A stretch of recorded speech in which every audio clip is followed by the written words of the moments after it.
For 40 solitary years atop her wind-carved mountain, Delma Rigg had lived a life the world forgot, patching her roof after winter storms, coaxing stubborn aspens back to life, wearing her late mother's bright red skirt like a banner of refusal against the grayness around her.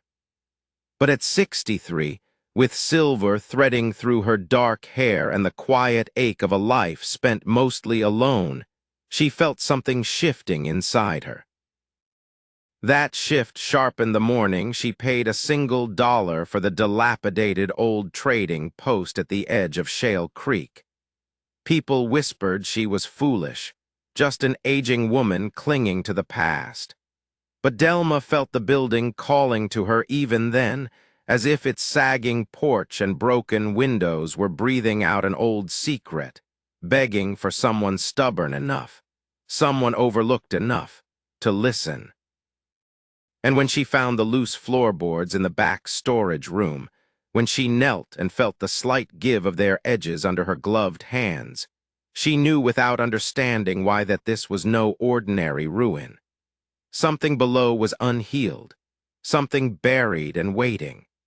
Alone in the dust-thick silence, Delma felt the mountain wind at her back and realized she had stumbled onto a story older than the town itself, one tied to generations who had taken far more than they ever deserved. She didn't know yet that she was about to inherit the weight of a century-old injustice, or that the moment she pried up those boards, her quiet life would end forever. She returned the next day with tools, headlamp, pry bar, boots heavy enough to steady trembling legs she refused to admit were trembling. Beneath the loosened boards, a hidden stairwell dropped into cold shadow. 13 stone steps later, her boots touched earth untouched since the 1850s. At the far end of the narrow passage stood an iron-banded door, designed not to protect the world from what lay inside, but to imprison whatever had once drawn breath behind it. Rust sealed the latch like a warning. The walls bore faint scratches as though someone desperate, had raked at the stone with bleeding fingers. But as Delma worked oil into the corroded metal, as she brushed away years of neglect in patient strokes, she heard footsteps above her. When she returned upstairs, a note lay weighted with a stone. Some doors stay closed for good reason. Delma folded the threat with the same calm she'd used to skin a deer in a blizzard. She drove straight to the sheriff, hoping for help, receiving none. The past, Sheriff Barlow suggested, was dangerous to stir, but Delma had lived too long with ghosts to fear them. That night, the firelight flickered off her red skirt as she made her choice. She had bought more than a building for her $1. She de-bought a secret someone was desperate enough to threaten her over, and Delma Rigg had never walked away from a fight worth winning. She carried her questions to Opal Winters, the sharp-eyed librarian who had quietly championed her for decades. Over steaming cups of Earl Grey and tables buried in land deeds, brittle newspapers, and whispered local history, Opal helped assemble the broken bones of the past. The trading post had been owned by Silas Mordaunt, a man whose dealings with indigenous traders were marked by theft, coercion, and violence. His daughter, Leonora, had disappeared in 1851, officially of her own will, though town gossip remembered something uglier. A Marshal Fairbank had come to investigate that same year, only to vanish without trace. Piece by piece, through clippings and land transfers and suspiciously convenient other considerations, a picture formed of two powerful frontier families, Mordaunts and Torrances, burying sins under wood and earth. But nothing prepared Delma for the day she broke open the false wall beside the iron door, revealing an 8-foot stone cell, chains bolted to the rock, and a silver locket that clattered to her feet as if demanding to be held. Inside were daguerreotypes of 2 young women, Leonora Mordaunt, and another with luminous eyes, Josette, her name later revealed in a delicate inscription. Their faces, frozen in metal, radiated a tenderness that frontier life rarely allowed. Delma felt her throat tighten. This was no business partnership or passing acquaintance. This was love, the kind people killed to hide. The next breakthrough came late one night, lantern burning low as Delma slid into the cramped cell through the widened opening. Her fingertips found a hollow behind a loose stone, and out came a leather-bound journal, its pages trembling with age. Leonora's handwriting filled it, neat at first, then increasingly shaky, each entry a heartbeat echoing across centuries. She wrote of blossoming love with Josette Renard, of books shared by the river, of a first kiss that made the world new. She wrote of a father whose cruelty deepened with every passing month, of financial crimes uncovered, of threats against Josette and any trader who dared to demand fairness. She wrote of contacting the territorial marshal, of her father discovering her defiance of being locked away. As Delma turned the final pages, her breath caught. Leonora knew she was being moved to the cell beneath the trading post. She understood it was a death sentence. Her last entry ended mid-sentence, a scrawl abruptly cut off, as though the pencil had been torn from her hand.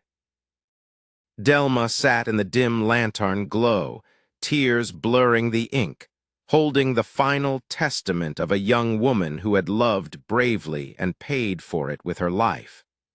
And she knew then there was no going back, not when the earth still held evidence no one else had ever dared search for. The threats escalated as quickly as Delma's determination hardened. Her tires were slashed, her windshield shattered. A figure watched from the tree line.